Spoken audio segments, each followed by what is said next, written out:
Kakinada parliament నియోజకవర్గాన్ని దేశంలోని ఆదర్శ నియోజకవర్గంగా తీర్చిదిద్దేందుకు ప్రణాళికను సిద్ధం చేసినట్లు కాకినాడ పార్లమెంట్ కూటమి అభ్యర్థి తంగెళ్ల ఉదయ్ శ్రీనివాస్ తెలిపారు. కాకినాడ విద్యుత్ నగర్లో గల తంగెళ్ల ఉదయ్ శ్రీనివాస్ క్యాంపు కార్యాలయంలో ఏర్పాటు చేసిన మీడియా సమావేశంలో మాట్లాడుతూ ఈ నెల 13వ తేదీన తన జన్మదినమని, అదే రోజు సార్వత్రిక ఎన్నికల పోలింగ్ అని, ప్రతి ఒక్కరూ 13వ తేదీన జరిగే ఎన్నికల్లో తనకు గాజు గ్లాస్ గుర్తుపై ఓటు వేసి అఖండ మెజార్టీతో గెలిపించి తనను ఆశీర్వదించాలని కోరారు. వీళ్ళ పడ్డ కష్టాలు అంటే ఎలక్ట్రిసిటీ అస్సలు పెంచను అని చెప్పి 8 సార్లు పెంచి ప్రజలను పీడిస్తున్న ప్రభుత్వం వైసీపీ ప్రభుత్వం. ఇంటి పన్నును పెంచేసిన ప్రభుత్వం వైసీపీ ప్రభుత్వం. చెత్త పన్ను వసూలు చేస్తున్న ప్రభుత్వం వైసీపీ ప్రభుత్వం. రైతుల్ని రోడ్డు మీదకి వదిలేసిన ప్రభుత్వం ఈ వైసీపీ ప్రభుత్వం. విద్యార్థుల్ని ఎయిడెడ్ కాలేజ్ క్యాన్సిల్ చేసి లాఠీ చార్జీలు చేసిన ప్రభుత్వం ఈ ప్రభుత్వం. దళితులను చంపి డోర్ డెలివరీ చేసింది ఈ ప్రభుత్వం. బీసీలకి స్థానిక నాయకత్వం తగ్గించేసి, రిజర్వేషన్ తగ్గించేసి సుమారు 16,000 మంది బీసీ నాయకుల్ని నిర్దాక్షిణ్యంగా తగ్గించేసిన ప్రభుత్వం ఈ ప్రభుత్వం. 76,000 కోట్లు బీసీ కార్పొరేషన్కి రావాల్సిన నిధుల్ని దారిమళ్లించేసింది ఈ ప్రభుత్వం. ఎస్సీ ఎస్టీ సప్లాన్స్ తీసేసి దానికి రావాల్సిన దారులు మళ్లించి 28,000 కోట్లు దారి మళ్లించి దొబ్బేసిన ప్రభుత్వం, దోచేసిన ప్రభుత్వం ఈ ప్రభుత్వం. అలాగే మైనారిటీస్కి ఏ మంచి చేయకుండా వస్తానని ప్రతి కూడా అన్ని ఫెసిలిటీస్ని, అన్ని బెనిఫిట్స్ని క్యాన్సిల్ చేసి దోచేసుకుంది ఈ ప్రభుత్వం. ఎడ్యుకేషన్ సిస్టమ్ని, కొత్త ఎడ్యుకేషన్ సిస్టమ్ బక్లరేట్, ఇంటర్నేషనల్ బక్లరేట్ అని తెచ్చి ఉన్న విద్యా రంగాన్ని తొక్కి 6,000 కోట్ల రూపాయలని దోచేసుకుంది ఈ ప్రభుత్వం. ఎన్టీఆర్ హెల్త్ యూనివర్సిటీలో హాస్పిటల్ని మెరుగు చేయడానికి దాచుకున్న 500 కోట్లని దొబ్బేసింది ఈ ప్రభుత్వం. డ్వాక్రా మహిళల దగ్గర వాళ్ళ బీమా కింద దాచుకున్న 2,000 కోట్లని దొబ్బేసింది ఈ ప్రభుత్వం. అలాగే ఉన్నత విద్యను తీసేసి ఉన్నత విద్యనే తుంగలోకి తొక్కేసింది. ఏ ఒక్క విద్యార్థిని విదేశాలకు పంపకుండా చేసింది ఈ ప్రభుత్వం.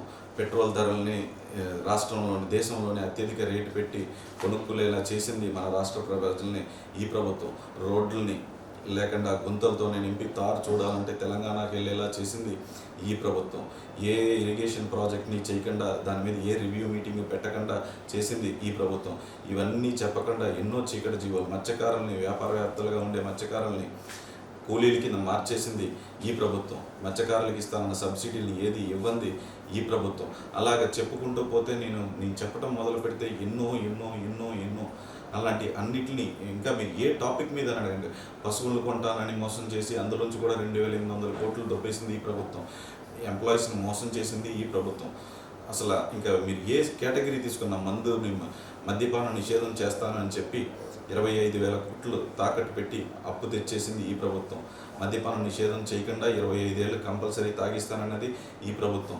ఇసుక ఒకే కంపెనీకి ఇచ్చి ఇసుక సామాన్యుడికి దొరకకుండా చేసి ఎక్కడా కూడా సామాన్యుడి ఒక ఇల్లు కట్టుకునే పరిస్థితి లేకుండా వదిలేసింది ఈ ప్రభుత్వం. టిట్కో ఇల్ని కంప్లీట్ చేసిన టిట్కో ఇల్ని కూడా ప్రజలకు ఇవ్వకుండా వదిలేసింది ఈ ప్రభుత్వం. పేదలకి తక్కువ ధరకే అన్నా క్యాంటీన్లో ఫుడ్ దొరుకుతుంటే దాన్ని కూల్చేసింది ఈ ప్రభుత్వం.